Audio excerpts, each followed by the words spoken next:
Good day, ladies and gentlemen, either or neither, and welcome to another Afrikaans video. But why? Where are the words? Where's the screen? We're going to get to that.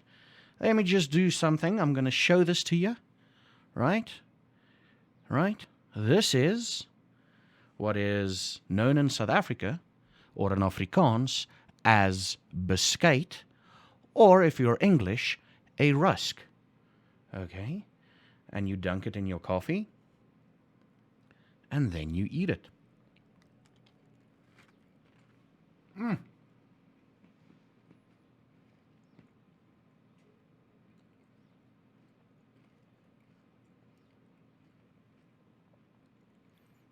Delicious.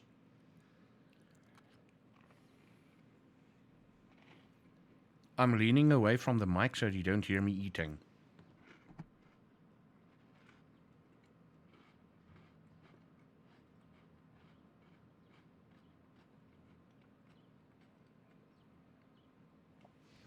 So, let's go here and tell you a little bit more about that, but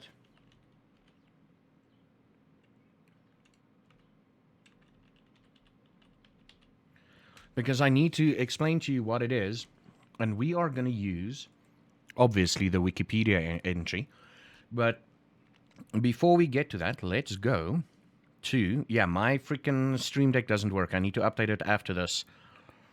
Now, where is that?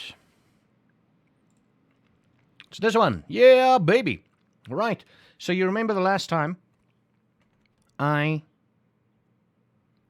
gave you a bit of homework.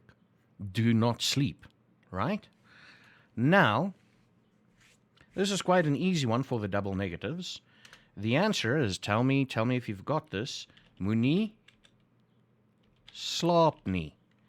Or even if you went the way of moet, I can write moet nie slaap nie. Right? There we go. I hope you got it. If you didn't, well, no worries. We're all here to learn. So, we're on the topic of rusks. Right. Rusks, or in Afrikaans, beskuit. Right? Or there's a misconception in Afrikaans where when you talk about beskuit and you speak in English, you will go biscuit. And it would mean the same thing in Afrikaans in South Africa, because it's, roughly mean the same thing in South Africa, because they know what beskuit and biscuits are. Rusk / biscuits, right? So, let me just do the translation here for you. BIS. Beskuit. Or it's Kate, Beskuit, right? Beskuit. So, a rusk is a hard, dry biscuit or a twice-baked bread. It's sometimes used as a teether for babies, a lot in South Africa, as a teether for babies. I remember, like back in the day when my aunts and uncles, my cousins, were born and whatever, and they were babies and stuff. They'd always have rusks with them as during the teething process. So that is actually true.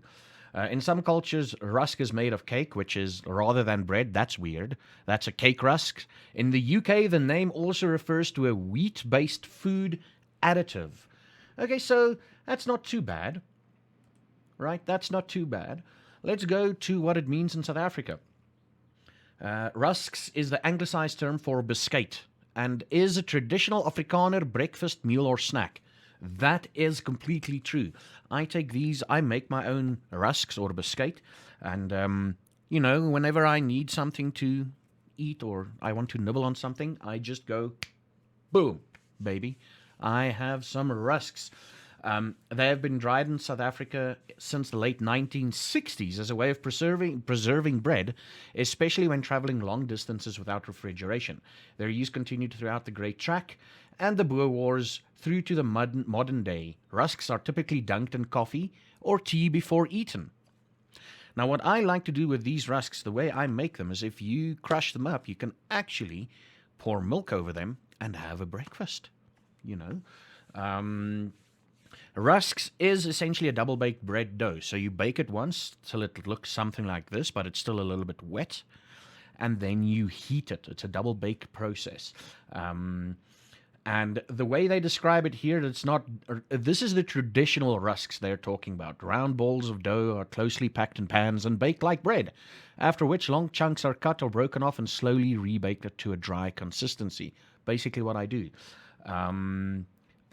There's a lot of different flavors of it. The most famous brand of Oma Rusk is Oma Rusk. There's a lot of flavors: buttermilk, plain, aniseed, whole wheat, condensed milk, muesli, lemon, and poppy seed variations are available.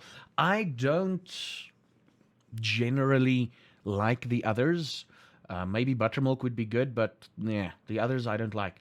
In other South African homes, rusks are often served as a guest's treat. That is older South Africa. You'll still find it common amongst the older people of the rural parts, I believe. Oh, wow. That should not be there. Why is Twitter giving me notifications there? Damn it. But we eat them just about any time of the day as a snack. It is traditionally something you have with your morning coffee, especially the boere, the old farmers, you know. Oh, listen to this. Rusks are also enjoyed in different ways. For example, because they're a hard, dry biscuit, the tradition is to dunk the rusks in their tea or coffee before taking a bite. Though that has certain consequences, like crumbs in the bottom of the cup. Yeah, we don't really care about that. Those crumbs in the bottom of the cup, if you dunk enough rusks in it, it essentially becomes like this layer of like chewy goodness at the end of your cup of coffee. It's also the closest in Sweden. I see another picture here. Sweden is called skorpa, is a Swedish rusk. So for those of you from Sweden, that's the closest you'll get to South African rusks or Beskuit.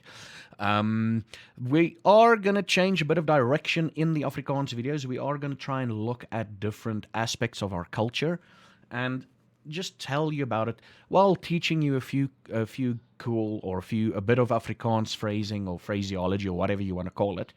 Let me know in the comments below whether or not you would like what you would like to know about the culture. If there's something that piques your interest, let me know in the comments below.